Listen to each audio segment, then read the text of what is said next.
Assalamualaikum warahmatullahi wabarakatuh. Selamat pagi anak-anakku semua. Kali ini Pak Mukti akan menjelaskan mata pelajaran fikih materi sholat sunnah rawatib 2. Sebelum pembelajaran kita mulai, marilah kita membaca suratul Fatihah.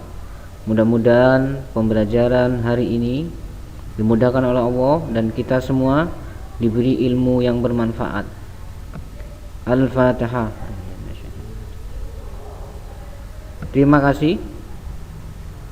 Pembahasan tentang sholat sunnah rawatib mari kita lanjutkan, yaitu kita akan membahas jumlah bilangan sholat sunnah rawatib. Jumlah bilangan sholat sunnah rawatib. Sholat fardu, sebelum kita sholat fardu itu disunahkan kita melaksanakan sholat sunnah qobliyah. Sholat sunnah qobliyah adalah sholat sunnah yang dilaksanakan sebelum sholat fardu.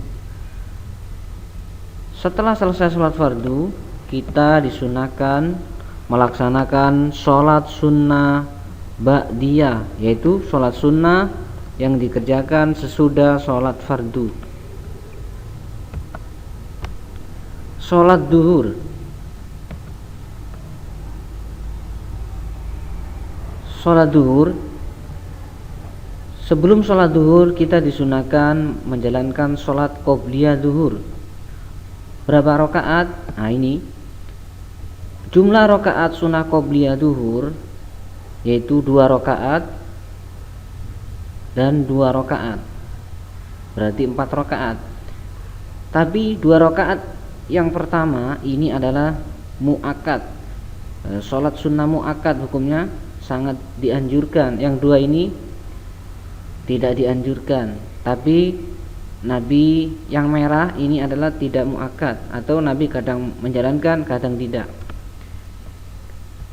Selanjutnya setelah sholat duhur kita disunahkan sholat ba'diyah duhur. Ini juga 2 rakaat dan 2 rakaat. Yang 2 rakaat yang hitam ini adalah yang muakkad, sangat dianjurkan. 2 ini tidak dianjurkan. Bolehkah kita menjalankan sholat sunnah ba'diyah 4 rakaat, 2 rakaat salam, 2 rakaat salam? Boleh. 2 rakaat juga boleh. Seperti itu anak-anak. Selanjutnya sholat asar. Sebelum sholat asar kita disunahkan sholat sunnah qobliyah asar. Nah ini merah semua, berarti ini adalah ghairu muakkad, tidak dianjurkan. Maksudnya tidak dianjurkan, Nabi kadang menjalankan kadang tidak. Setelah sholat asar tidak ada sholat sunnah ba'diyah, sehingga setelah sholat asar kita atau haram menjalankan sholat sunnah ba'diyah. Selanjutnya sholat maghrib. Sebelum sholat maghrib ada namanya qobliyah maghrib, 2 rakaat, tapi ini juga ghairu muakkad, tidak dianjurkan. Maksudnya Nabi kadang menjalankan kadang juga tidak. Setelah maghrib ada sholatnya ba'diyah maghrib, juga 2 rakaat. Ini yang muakkad, sangat dianjurkan karena Nabi sering menjalankannya. Sholat isya. Sebelum menjalankan sholat isya kita ada namanya sholat sunnah qobliyah isya, yaitu 2 rakaat. Ini juga ghairu muakkad. Nabi kadang menjalankan kadang juga tidak. Setelah sholat isya ada namanya ba'diyah isya. Ini jumlahnya 2 rakaat. Ini muakkad karena Nabi sering menjalankan sholat sunnah ba'diyah ini. Sholat subuh. Sebelum sholat subuh kita dianjurkan sholat sunnah qobliyah subuh, yaitu 2 rakaat. Ini muakkad, Nabi sering menjalankannya, dan mungkin qobliyah subuh ini Nabi tidak pernah meninggalkannya. Setelah sholat subuh tidak ada sholat sunnah ba'diyah, sehingga setelah sholat subuh haram kita menjalankan sholat sunnah. Seperti itu anak-anak. Jadi untuk jumlah rakaat ini semuanya dua semua, yaitu dua rakaat salam. Yang merah ini adalah ghairu muakkad, yang hitam ini yang muakkad. Seperti itu anak-anak. Selanjutnya kita akan praktek sholat rawatib, sholat sunnah rawatib. Prakteknya pertama, niat sholat rawatib sesuai waktunya. Bila qobliyah, ya qobliyah berarti sebelum sholat fardu. Bila ba'diyah, ya ba'diyah berarti sesudah. Contoh niat sholat qobliyah subuh. Nah ini, jadi kita berdiri menghadap kiblat dan setelah wudhu tentunya, yaitu niat usolli sunnatas subhi rakaataini qobliyatan lillahi ta'ala. Ini qobliyah subuh. Saya niat sholat sunnah sebelum subuh 2 rakaat karena Allah Ta'ala.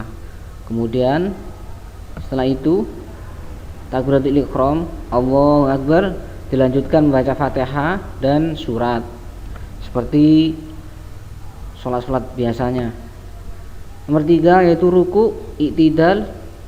Setelah membaca surat, ruku, i'tidal, sujud, dilanjutkan rakaat kedua dan seterusnya, tasawuf akhir dan ditutup dengan salam. Jumlah rakaatnya itu 2 rakaat salam. 2 rakaat salam. Seperti itu anak-anak. Praktek sholat sunnah rawatib mudah sekali seperti sholat biasanya, dan bisa dipraktekkan di rumah karena banyak manfaatnya, ada banyak keutamanya. Ini keutamaan sholat sunnah rawatib. Keutamaan sholat sunnah rawatib: 1. Menutupi kekurangan sholat fardu. Seumpama sholat fardu kita kurang sempurna, kurang khusyuk, maka dapat ditutup atau disempurnakan oleh sholat sunnah kita, sholat sunnah rawatib kita. Nomor 2, keutamaan sholat sunnah rawatib yaitu dihapuskan dosa dan ditinggikan derajat. Seperti itu anak-anak. Nomor 3, terhindar dari api neraka. Nomor 4, dibangunkan rumah di surga. Nah ini karena kehebatan sholat sunnah rawatib, jangan sampai atau kita manfaatkan sholat sunnah rawatib ini sebelum sholat fardu dan sesudah sholat fardu. Mari kita laksanakan sholat sunnah rawatib itu. Nomor 5, doa akan mudah terkabul. Nomor 6, mendatangkan rahmat Allah. Seperti itu anak-anak. Sehingga sangat banyak keutamaan sholat sunnah rawatib. Dimohon anak-anak mempraktekkan di rumah seperti itu. Terima kasih anak-anakku atas perhatiannya. Semoga menjadi ilmu yang bermanfaat. Demikian pembelajaran hari ini. Assalamualaikum warahmatullahi wabarakatuh.